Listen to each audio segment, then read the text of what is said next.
sapote sawo raksasa itu yang membuat saya jadi semakin tertarik karena buahnya besar, bisa mencapai 1 kilo dan belum banyak yang tanam. Rasanya itu manis, dagingnya merah. Memfoto-foto untuk saya posting di Facebook, saya upload terus di grup-grup. Respon awal itu memang kurang ya, karena peminat untuk tanaman bibit itu masih jarang. Waktu itu 2015 saya tekuni terus selama 1 bulan. Alhasil ada income yang bisa untuk mendorong saya menjadi petani. Kemudian selang beberapa bulan lagi, kelama-kelamaan tamu itu berdatangan terus. Saya jelasin, oh ini tanaman, ini jambu, ini durian, ini mame sapote, sawo raksasa yang masih langka. Waktu itu saya belum berani untuk beli sawo raksasa karena masih mahal. Kemudian di tahun 2016 ya dibilang nekat lah beli karena harganya masih jutaan. Itu pohon tinggi kurang lebih 1,5 meter. Saya siapkan tempat untuk saya tanam. Setelah dapat berjalan waktu kurang lebih setengah tahun, saya siapkan batang bawah dari biji. Saya tanam bijinya, terus saya polybag. Semakin batang bawahnya sudah besar, pohon induknya juga besar. Kemudian saya sambungkan susu batang bawah ke induknya. Proses untuk penyambungan kurang lebih 2 bulan. Itu saya sambung 4 pohon, berhasil turun itu 2. Yang 2 masih gagal karena tahap awal pembelajaran. Yang 2 saya jual itu masih laku dengan harga 3,5 juta satu pohonnya, karena memang masih langka ya, dan banyak kolektor-kolektor yang berburu, dan orang umum itu masih langka yang tahu. Setelah dapat bibitnya lagi, yang satu saya tanam lagi buat induk. Kemudian saya cari seedlingnya lagi, rostoknya dari biji. Saya perbanyak, saya punya 50 seedling. Kemudian saya sambungkan ke induk yang sudah besar, bisa produksi 10-20 bibit. Kemudian semakin saya up itu mame sapote sawo raksasa, banyak yang di sosial media itu tahu, oh ini buahnya itu besar banget, kayak kepala bayi lah bisa dibilang. Itu 1 kilo bisa 2 kilo buahnya itu, saking gedenya itu. Orang-orang yang di sosial media banyak yang tanya, mas itu apa enak, apa itu bisa dikonsumsi, kenapa kok buahnya coklat seperti sawo bisa sebesar itu. Saya jelaskan bahwa ini termasuk dari tanaman aslinya itu Meksiko, kan sangat adaptif di Indonesia. Setelah saya tanam berbuah, ini loh buahnya, dagingnya merah, kulitnya coklat, berukuran 1 kilo lebih. Rasanya pun manis segar. Saya juga, kenapa kok saya itu sangat semangat untuk terjun di pertanian, karena saya melihat peluang di petani itu belum banyak ya yang melirik untuk pertanian. Bahkan untuk pemuda-pemuda petani milenial itu pun juga jarang.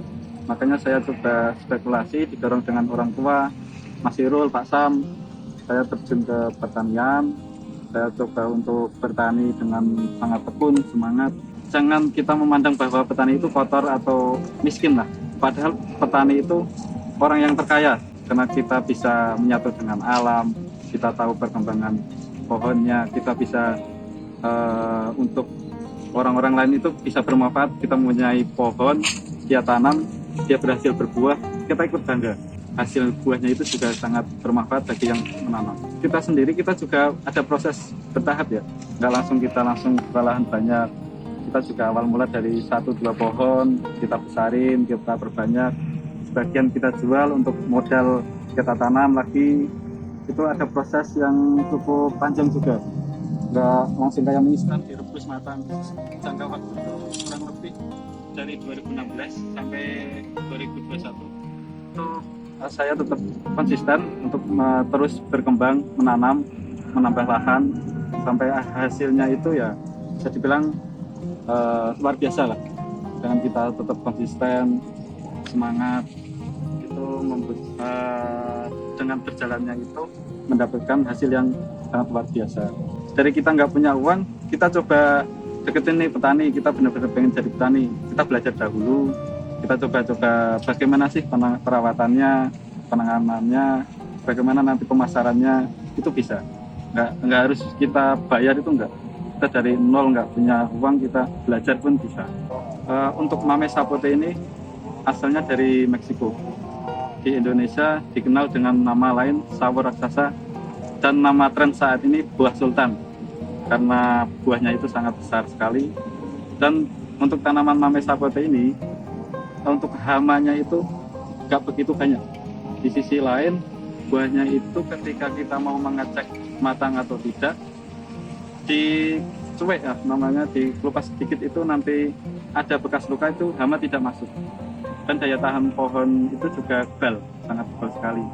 Di samping sisi lain, ini masih termasuk tanaman yang sangat-sangat eksotik di Indonesia. Di pasaran umum memang belum ada. Kita masih untuk mame itu di kalangan orang-orang media sosial yang penggunanya penjual jual beli online, mayoritas begitu.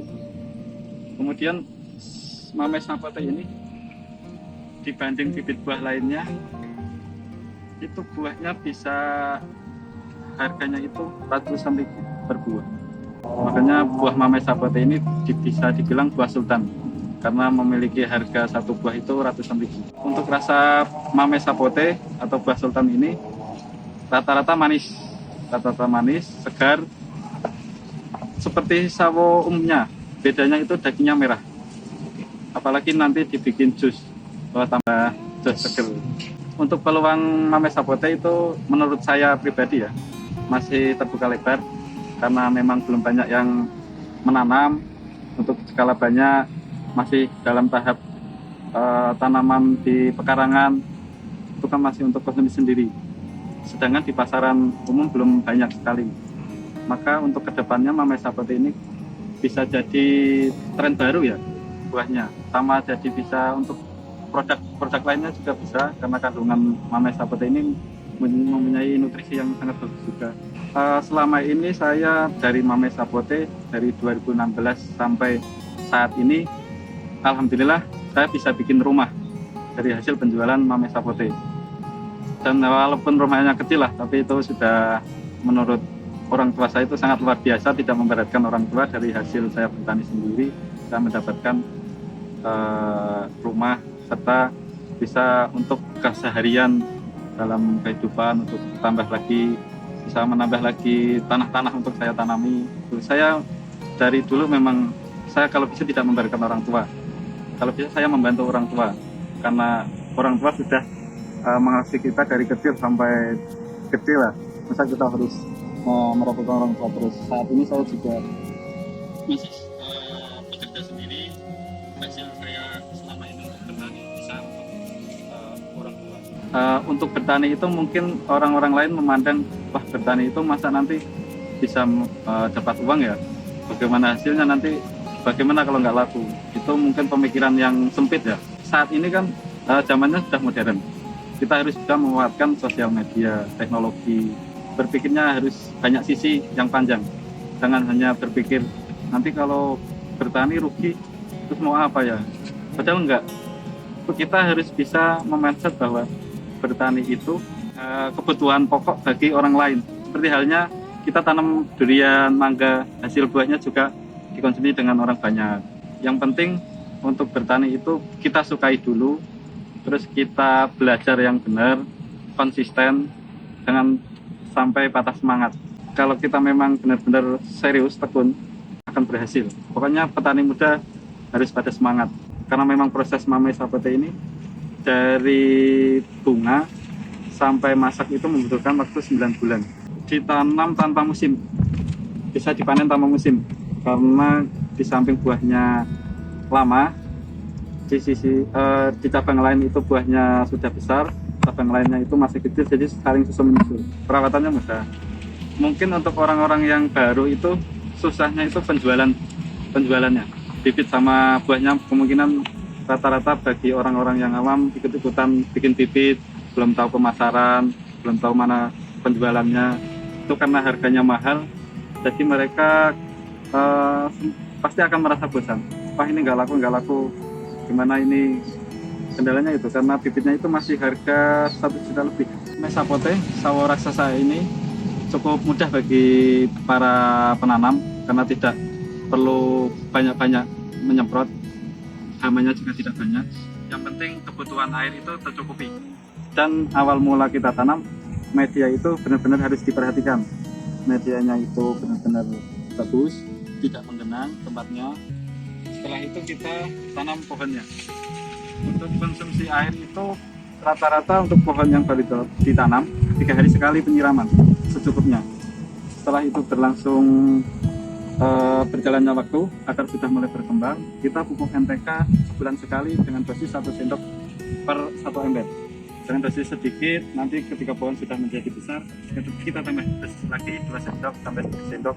Kemudian perawatan penyemprotan itu bisa 1 bulan sekali, karena memang jarang banget hama ulat ataupun belalang itu nggak doyan daunnya. Untuk kita awal mula penanaman bibit dari ukuran 1 meter, mulai bisa panen itu kurang lebih dalam jangka 3,5 tahun dengan kualitas bibit yang bagus tentunya. Dari hasil sambung susu ataupun sambung sisip itu 3,5 tahun sudah mulai berbuah. Nanti di umur 4 tahunan baru kita menghasilkan buah yang bisa dikonsumsi. Mamai sapote ketika sudah produktivitas tinggi, kita ada pruning cabang agar terdapat cabang-cabang yang produktif baru, dan buah pun juga mengalami proses maksimal lagi, buah yang bagus. Ketika sudah pohon-pohon itu tua, kita adakan pruning batang dengan teratur. Semakin nanti banyak cabang juga akan semakin banyak buah. Untuk mamai sapote jarak tanam tidak memerlukan begitu luas tempat, bisa dibikin jarak tanam antara 5-6 meter, karena nantinya untuk mamai sapote itu pohonnya itu agak tinggi, melebarnya pun tidak begitu lebar banget. Dan keuntungan lainnya itu daun-daun mamai sapote itu tidak terlalu rimbun banget, karena akan menghasilkan buah di batang, maka prosesnya itu daun akan merontok. Jarak tanam, semakin lebar jarak tanam juga semakin bagus. Tapi kita juga melihat kondisi lokasi.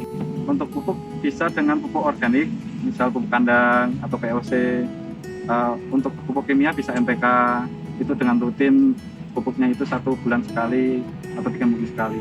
Untuk pemasaran mamai sapote saya menggunakan ada Facebook, Instagram, YouTube, dan TikTok.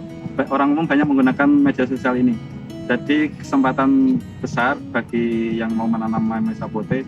Kendalanya untuk pemasaran bisa di 4 media sosial itu, bisa dibikin foto ataupun video, itu daya tariknya masih bagus. Untuk teman-teman yang pengen banget untuk beli bibit mamai sapote, bisa hubungi dengan kami Pondok Tani. Tersedia bibit mamai sapote buah sultan itu, sawo raksasa, dan ada tanaman lainnya seperti durian, mangga, jambu, kelengkeng, dan tanaman unik lainnya lah. Pokoknya banyak